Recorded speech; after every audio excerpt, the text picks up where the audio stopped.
4 million views.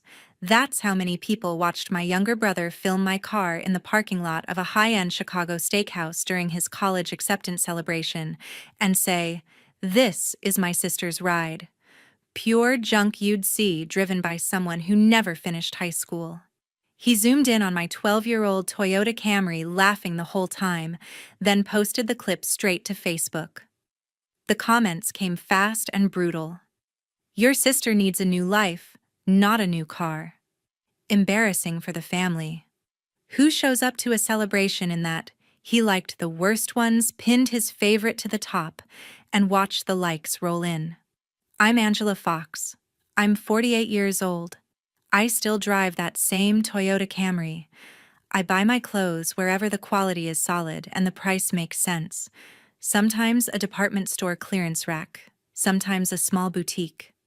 I don't post on social media. I don't wear anything that announces my presence. I just live quietly. Drop a comment below and let me know where you're watching from and what time it is for you right now. I love seeing who's part of this community. I watched that video multiple times, not because it hurt, but because I was calculating exactly what was coming next. His graduation party was only 1 week away. The trustee had already started the process, and everything was about to change. That video didn't come out of nowhere. It was simply the latest example of how my family had been viewing me for decades, through the lens of what they could see on the surface. I run a commercial real estate management firm that operates primarily across the Midwest. The portfolio includes Class A office towers, regional shopping centers, and several logistics facilities. Current assets under management exceed $75 million. My personal holdings are separate, a mix of direct property ownership, private equity stakes in real estate funds, and a diversified securities portfolio. Between the rental income dividends and capital gains, my net worth has been in the 8-figure range for quite some time. I haven't taken an active salary from the company in years because the passive streams cover everything I need and more. None of that is visible. I still drive an older car. My wardrobe is practical. Good fabrics, reasonable prices, nothing that screams money. I don't post vacation photos or check-ins at exclusive places. I don't feel the need to announce my success when I walk into a room. That low profile isn't an accident. It's a deliberate choice I made long ago. From the earliest age, my parents, Ronald and Marilyn, made it clear who mattered most in our house. Justin arrived when I was already 25 years older, the late-in-life surprise they had hoped for, especially because he was the boy. Almost overnight, the household shifted to orbit around him. New toys, private coaching, the best schools, constant praise for every small accomplishment. If Justin wanted something, it appeared. If he struggled, extra resources poured in. Ronald would beam with pride at his son's every move. Marilyn doted endlessly, excusing anything as boys being boys. I was cast in a different role entirely. I was the mature one, the one who didn't require attention because I was strong and independent. By middle school, I handled most of my own scheduling, transportation, and chores. When I needed help with homework or college planning, the response was usually that they were busy with Justin's activities. Ronald often said things like, "You're the smart one. You'll manage." Marilyn would add that Justin needed more guidance because he was younger and still finding his way. The favoritism wasn't loud or violent. It was steady and quiet. 1,000 small decisions that added up to one clear message: Justin's needs came first, and mine were optional. I learned quickly not to ask for much. By 16, I had after-school jobs to fund my own expenses. By 18, the day after high school graduation, I packed what fit in my used hatchback and moved into a cramped studio apartment downtown, paid for with summer earnings and a partial scholarship I'd secured alone. My parents didn't fight it. Ronald called it a good life lesson in self-reliance. Marilyn shed a few tears but focused mostly on how Justin would miss having me around to help with his homework. I left without drama. I worked full-time while taking night classes, lived frugally, took every internship offered, and slowly climbed. First small property management contracts, then larger deals, partnerships, acquisitions. Every milestone was mine alone. No family celebration, no shared pride. I never broadcast any of it. Early on, I realized that displaying wealth to people who had already decided I was the practical but unremarkable sibling would only invite dismissal or resentment. A new car would have been labeled trying too hard. A nice home would have sparked comments about how I'd changed. Keeping everything understated protected me from those reactions. It let me attend family events without constant scrutiny or comparisons I had no interest in winning. Over time, I watched Justin absorb the lessons our parents taught through their actions. He grew into someone who measured people quickly, by their car, their clothes, the restaurants they chose. Ronald and Marilyn encouraged it, complimenting his good taste and ambition. When he earned acceptance to an elite university, they acted as though it was purely his genius, rarely acknowledging the advantages they'd provided every step of the way. Despite the history, despite the imbalance that never really corrected itself, I still chose to help Justin. Not because Ronald or Marilyn asked, not because I felt obligated by their version of family duty, but because I believed that family, if nourished the right way, could still turn out okay. And that belief led me to take a step that remained completely hidden from everyone else in the family. Right after Justin was born, I established a trust fund in his name. $1,400,000 accumulated steadily through annual contributions I made personally. To keep my involvement invisible, I routed everything through a reputable law firm specializing in estate planning. The account was structured under a blind foundation with no identifying details linking back to me as the source.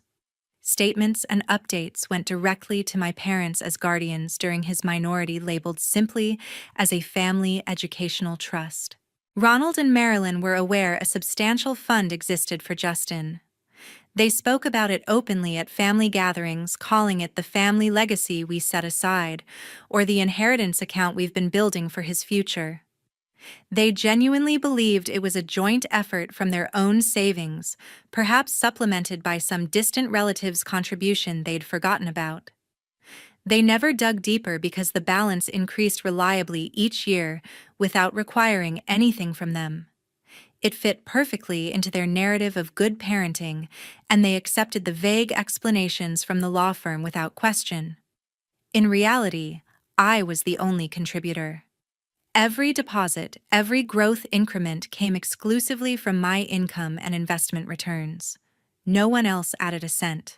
I didn't make it an unconditional gift. From the beginning, I insisted on including a character clause, a set of behavioral conditions tied to the full release of principal. The language was precise. The beneficiary must consistently demonstrate respect and integrity toward others. Specific examples outlined in the agreement included prohibitions against public humiliation of family members, sustained patterns of derogatory comments about people's economic status or personal choices, and using any platform to encourage cruelty for personal gain or attention. Any material breach would trigger a formal review process handled independently by the trustee, an experienced attorney with no prior connection to our family. The trustee would collect verifiable evidence such as screenshots, timestamps, and public interaction records. If the violation met the defined threshold, the trustee would present findings to me as the settlor for final determination. Upon confirmation of forfeiture, the entire balance would transfer immediately to the designated secondary beneficiary, a scholarship foundation supporting first-generation college students who demonstrated strong academic effort and community involvement. I did not design the trust to control Justin. I designed it to protect the minimum values I believe any person should uphold: basic decency, especially when you don't know who has quietly supported you along the way. The contributions continued on schedule for over 2 decades. During strong years for my company, I increased the amount significantly. The fund covered private high school tuition that my parents thought came from their budgeting extracurricular programs they assumed were scholarships Justin earned himself, and even part of the down payment on the sports car he drove in college. All of it flowed seamlessly anonymously. Justin reached adulthood none the wiser about the true source. My parents continued to take quiet pride in their foresight.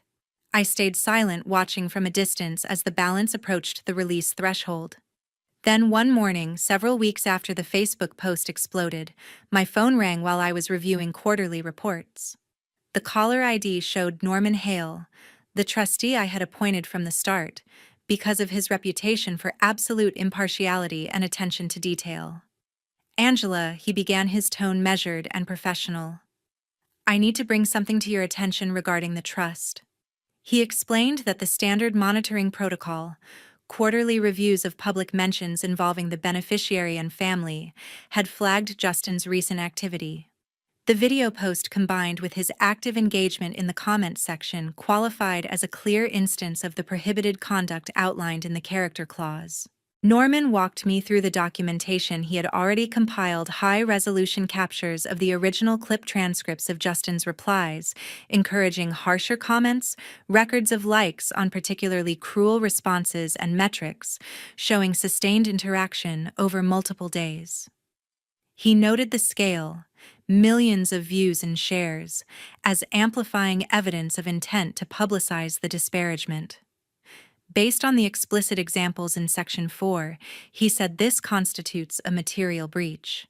The conduct is public, documented, ongoing, and directly targets a family member based on perceived economic status.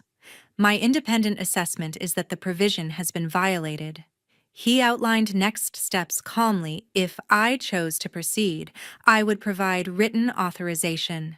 The forfeiture would execute within days, redirecting the full $1,400,000 to the Scholarship Foundation. No appeal process existed beyond my decision as settler.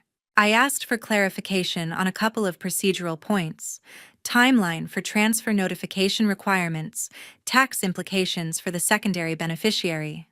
Norman answered each with precision, referencing specific clauses he had helped draft years earlier. By the time we ended the call, the facts were undeniable. Justin had chosen to build attention on cruelty towards someone he didn't realize had funded most of his advantages. The mechanism I created to encourage better choices had just documented that those choices weren't there. The decision crystallized the moment Norman finished explaining the next steps. He emailed the forfeiture authorization form that afternoon. I opened it on my desktop, the document crisp and formal, waiting for my signature. I printed it out, placed it on the kitchen island, and picked up a pen. My hand hovered for a few seconds, not out of sympathy for Justin, not out of second-guessing the violation, but because this single act would sever the final faint possibility that my family could ever treat me as an equal. That Ronald and Marilyn might someday acknowledge my worth without comparison. That Justin could mature into someone who valued support he never knew he had. The ink would make it irreversible. I signed without further delay. The pause was brief, a quiet acknowledgement of what was ending. I scanned the signed pages and sent them back immediately. Norman replied with confirmation and began processing the transfer. The entire $1,400,000 moved to the Scholarship Foundation within 2 business days. That fund operated with complete transparency. Applications required proof of first-generation status, household income, below a set threshold, a solid academic record, and at least 2 recommendation letters focused explicitly on character. Examples of integrity, perseverance, and positive impact on others. Review panels evaluated submissions anonymously, ignoring photos, social profiles, or personal connections.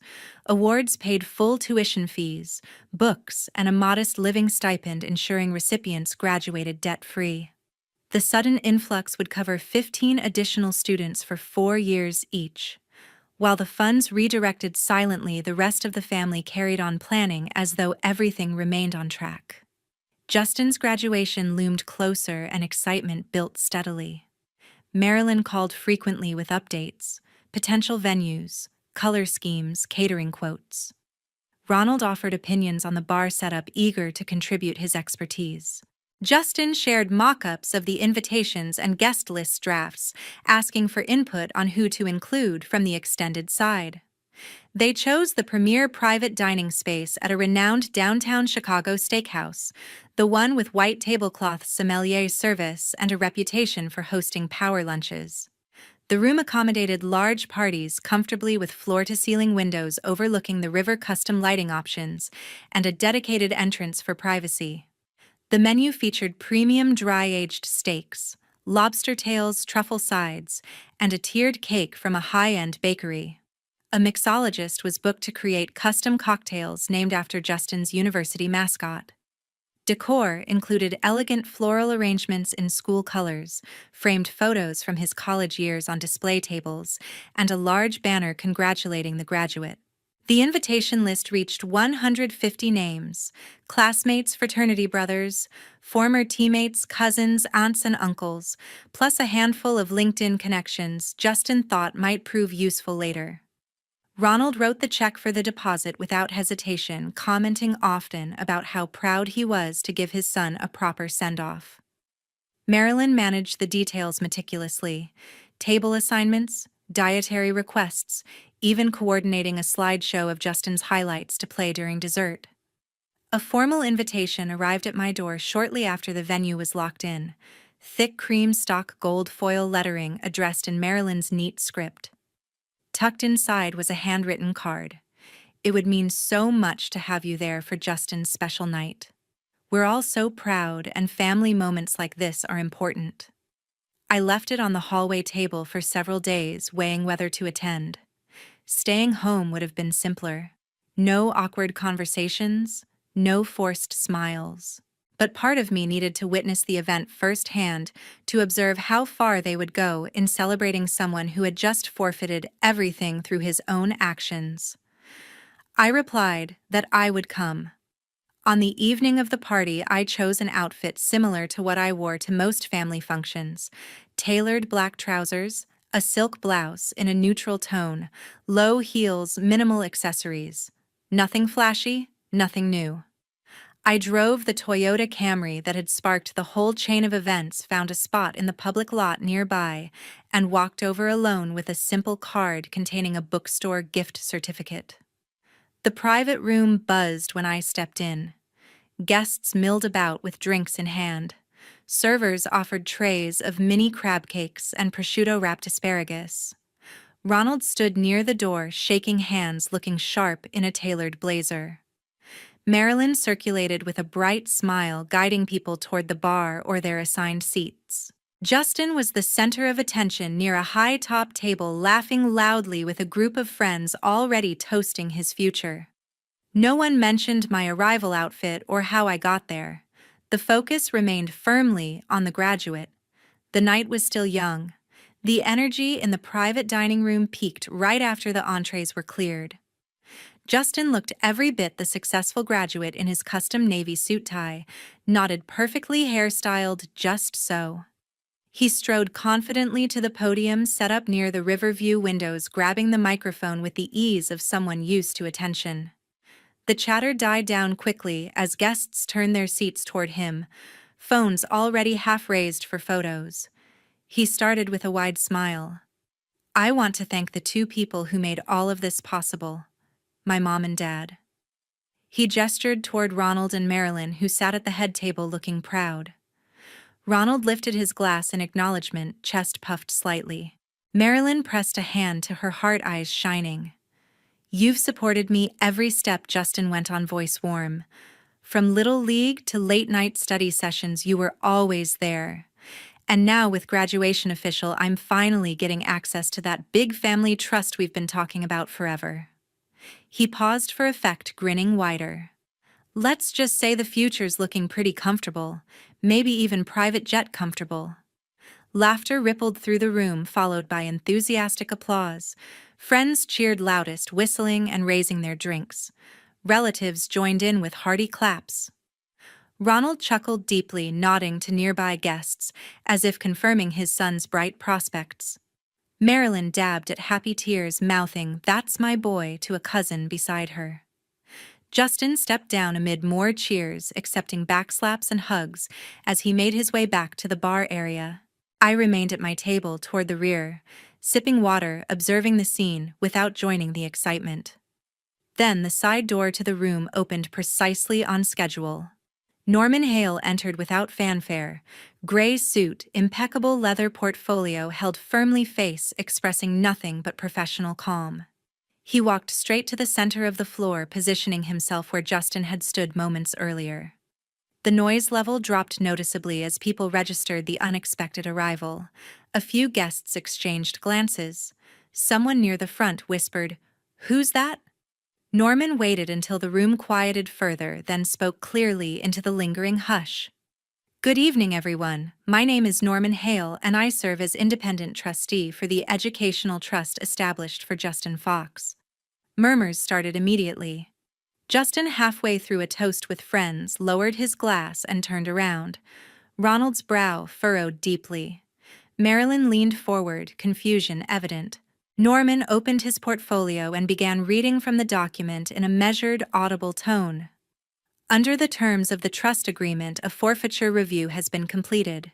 The original principal of $1,400,000 plus accrued growth has been subject to the character provisions in Section 4. He let the words land before continuing.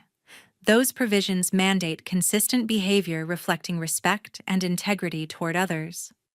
Public conduct that includes deliberate disparagement of family members, particularly when based on perceived financial status and amplified for broader engagement, qualifies as a material breach. Verified evidence of such conduct has been reviewed and confirmed." Justin took a step forward, voice sharp. "Hold on. What exactly are you talking about?" Norman did not pause. "As a result, the trust has been dissolved effective immediately. All assets have been redirected to the secondary beneficiary designated in the original agreement." The room went unnaturally quiet, the kind of silence where individual breaths seem loud. Ronald pushed back his chair and stood, face flushing dark red. "This is absurd. You can't barge into a private event and make announcements like this." Marilyn rose beside Justin, grabbing his sleeve. "There has to be a mistake," she said, voice rising in pitch. Tears started flowing as she looked around for support.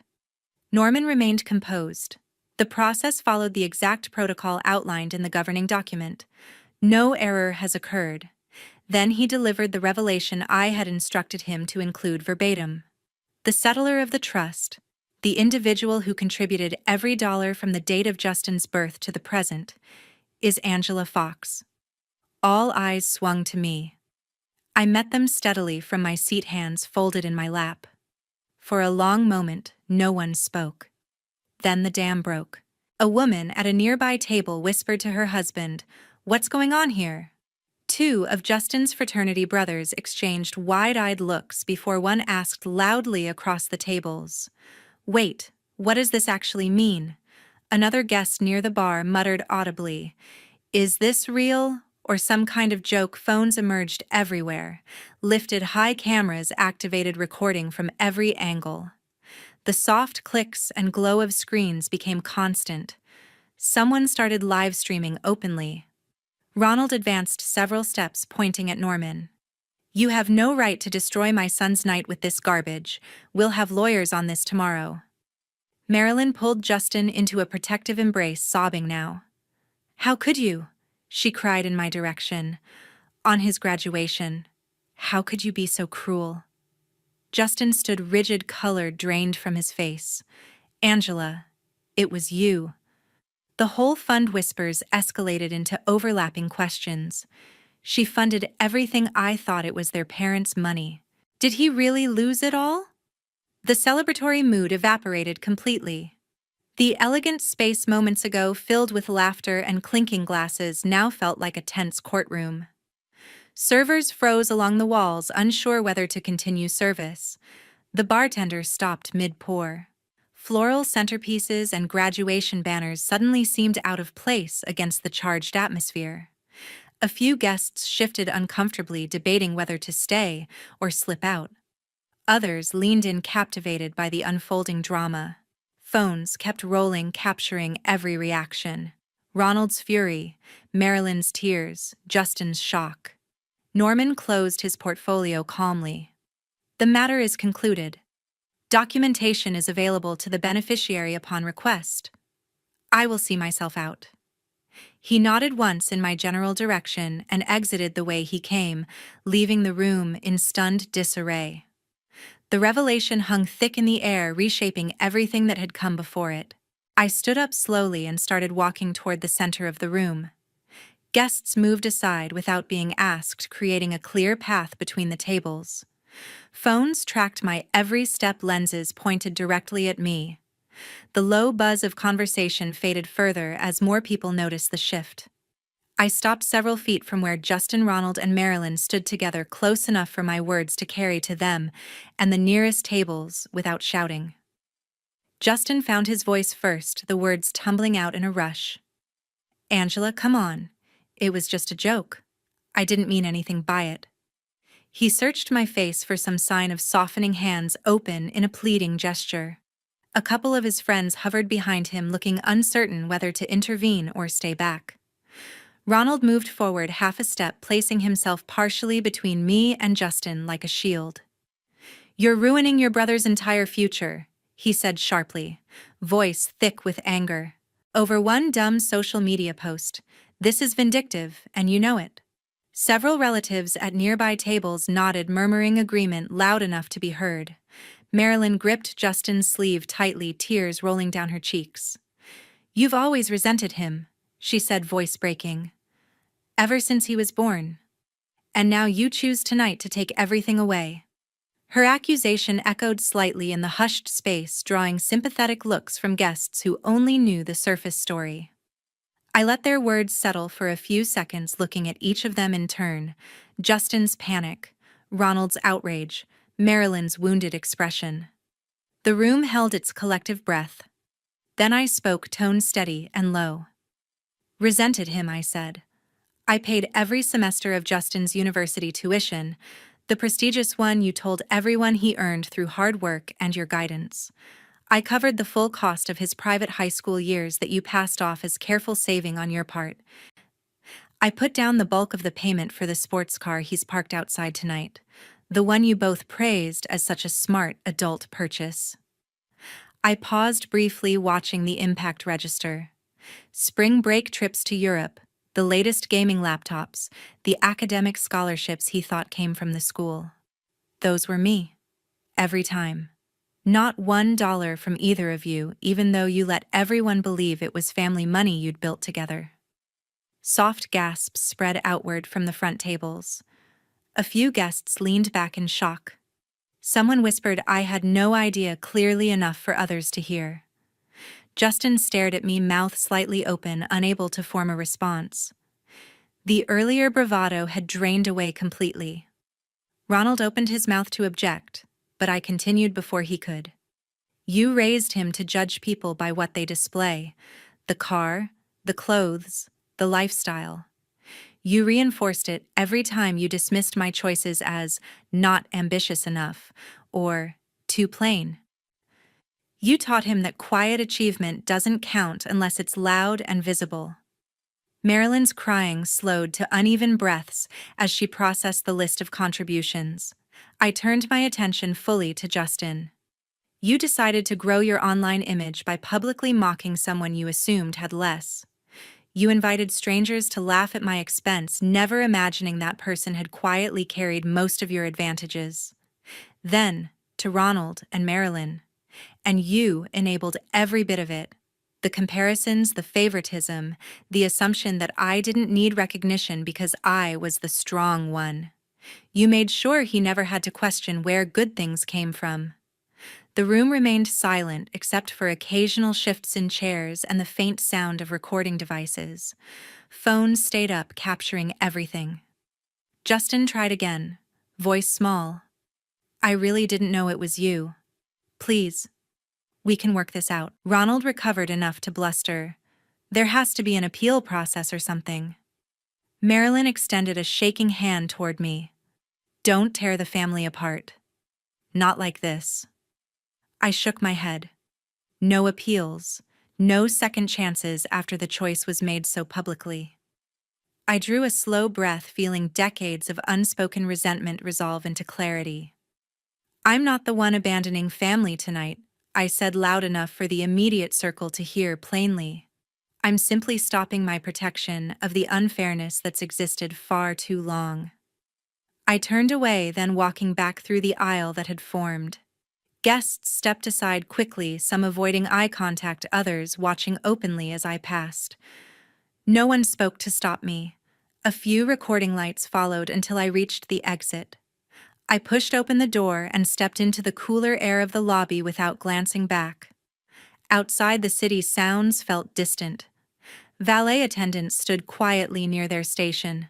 I walked past the gleaming rows of high-end vehicles to my familiar Toyota under the street lamp, exactly where I'd left it. I unlocked the door, slid into the driver's seat, and started the engine. As I pulled away from the curb, the steakhouse lights receded in the side mirror. The party would continue inside, perhaps with attempts to salvage the mood, perhaps with more arguments or tears. Videos would spread rapidly online. Opinions would form quickly among people who knew only fragments. None of it concerned me anymore. The long-carried burden of supporting a family that never saw my worth had finally lifted. The months that followed brought sharp consequences. Videos from the graduation party spread rapidly across social media. Clips of the trustees' announcement, the family's reactions, and my quiet departure racked up millions of views within weeks. Comment sections filled with harsh judgments, labels like entitled and ungrateful attached to Justin permanently. The original Facebook post that started everything resurfaced alongside the new footage, creating a narrative the internet embraced wholeheartedly. Justin's carefully curated online presence turned against him. A major financial firm where he had accepted a prestigious summer internship ran a routine background check that included social media screening. They discovered the viral controversy and quietly withdrew the offer, citing a mismatch with company values. Other opportunities dried up as recruiters Googled his name and found the same story dominating results. With the trust fund gone, the final semester's tuition bill arrived unpaid. Justin took out high-interest private loans to cover it, adding tens of thousands in debt to an already expensive degree. Ronald and Marilyn scrambled to help, but found their own retirement savings stretched thin after years of relying on what they thought was secure family money. The sports car was sold to free up cash, replaced by something used and practical. I heard none of this directly. No calls came, no messages arrived. The silence from their side was complete. Meanwhile, the Scholarship Foundation received the full $1,400,000 and put it to work immediately. The board selected 12 new recipients that fall, all first-generation students from working-class backgrounds who had maintained strong grades while holding jobs or caring for family. The awards covered everything: tuition, housing, meals, even textbooks and laptops. Recipients signed agreements to pay it forward through community service hours. Over the next couple of years, letters began arriving at the Foundation's anonymous post office box. Handwritten notes from students describing how the funding changed their paths. One young woman wrote about graduating debt-free and landing a nursing position in an underserved clinic. A young man shared that he was the first in his family to earn a degree and now taught high school math in his old neighborhood. Another described using part of the stipend to help his parents avoid foreclosure. Each letter expressed profound gratitude to the unknown donor who believed character mattered more than circumstances. The foundation forwarded copies to me without names or identifying details. I read them on quiet evenings, feeling a deep satisfaction that the money was finally supporting people who understood its true value. For me personally, the shift was profound. After decades of carrying the invisible load of family expectations and unspoken favoritism, I felt a genuine peace settle in. Mornings were lighter. Decisions about time and money felt entirely my own. I traveled when I wanted, pursued projects that interested me, and built deeper connections with friends who valued substance over appearance. I no longer checked for updates about Justin or my parents. Birthdays and holidays passed without obligation.